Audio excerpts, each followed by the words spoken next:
মধ্যরাতে মুরগি কিনে এনে দিয়ে রান্না করবে কইলে আবার কার কাছ থেকে টাকা আনিছো? তোমাকে না কইছি টাকা বাজার সদাই এসব নিয়ে কোনো কোশ্চেন করবে না। ছি ছি মনসে, তুই কি পশু? না না না, তোকে পশু বললেও তাদেরকে অপমান করা হয়। পশুরাও তাদের সন্তানের জন্য নিজের জীবনকে বিপন্ন করে, আর তুই নিজের ছেলের কথা বলে ছি ছি ছি ছি ছি ছি ছি। কি করবো চাচা, ওই ভালো খবর নিয়ে গেলে তো টাকা পাওয়া যেত না, এদিকে হঠাৎ করে গোস্ত খাওয়ার স্বাদ। সমস্যা নেই চাচা, ওই হাতে টাকা আসলে ওই চাষির আর ওই যারার টাকাটা আমি ফেরত দিয়ে আসবো না। তোর মুখ দেখাও পাপ।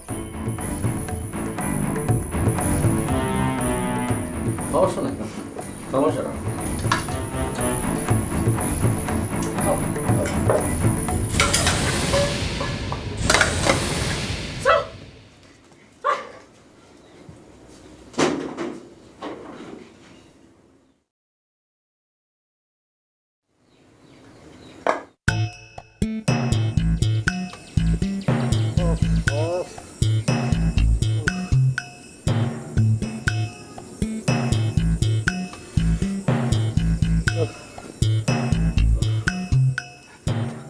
একেবারে সারা ও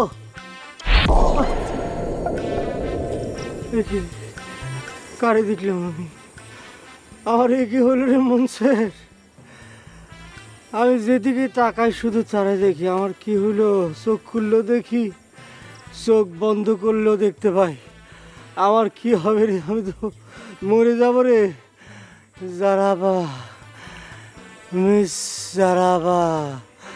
ওরে বাবা রে, হাঁটতে পারি না, তারপরে চুটকে দেখি।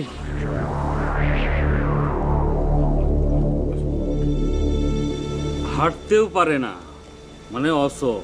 হ্যাঁ, চলো বাইরে যাই, কথা কই।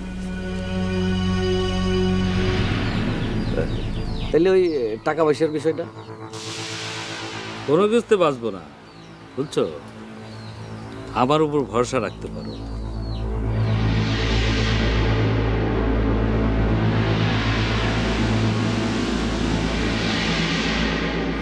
ও তো নিষ্ঠুর, হৃদয়হীন। ওর পক্ষে তো হাসতে হাসতে মানুষ খুন করে ফেলা সম্ভব। খুনের কি কিছু বাকি রেখেছে মনে করো গোসাই? নিজের ছেলের অসুস্থতাকে পুঁজি করে যে চিটিং করতে পারে তাকে যে তুমি খুনি বলতে পারো? কিন্তু মনসের ভাই তো মানসিকভাবে সুস্থ না, সাইকো। ও সমস্ত ভদ্রলোকের ভাষায় কথা বলে কোনো লাভ নেই রে মা। আমার কি ইচ্ছে করছে জানিস? আমার ইচ্ছে করছে ওকে পুলিশে ধরিয়ে দিই। ওর এত সব অন্যায় সহ্য করতে করতে ও প্রশ্রয় পেয়ে গেছে। ঠাকুর সহ্য করবে না, দেখো ঠিকই বিচার করবে। আরেকজনকে তো ঠাকুর বিচার করেই দিয়েছে। কার কথা বলছো? সকাল থেকেই যে তুমি মোটরসাইকেলের শব্দ শুনছো না, খেয়াল করছো না? আর আরেকটু হলে তো জীবনটাই চলে যেত। ঠাকুর অল্পের উপর দিয়ে ওয়ার্নিং দিয়ে গেছে। বাদ দাও তো আব্বু, সকাল থেকে তুমি কিছুই খাওনি। যার সর্বনাশ সেই করে। আমাদের কাছ থেকে নয় কয়টা টাকাই নিয়ে গেছে। টাকার জন্যে তো আমি রাগ হচ্ছি না রে মা। মানুষের ভালোবাসা বিশ্বাস নিয়ে এমন খেলা কেউ খেলতে পারে? বললাম তো, ঠাকুরের বিচারে কেউ রেহাই পাবে না। আচ্ছা যাও, তুমি না হয় ব্রেকফাস্টটা করে এসো, আমি একটু ঘুরে আসি, তারপর একসাথে চা খাওয়া যাবে। হ্যাঁ?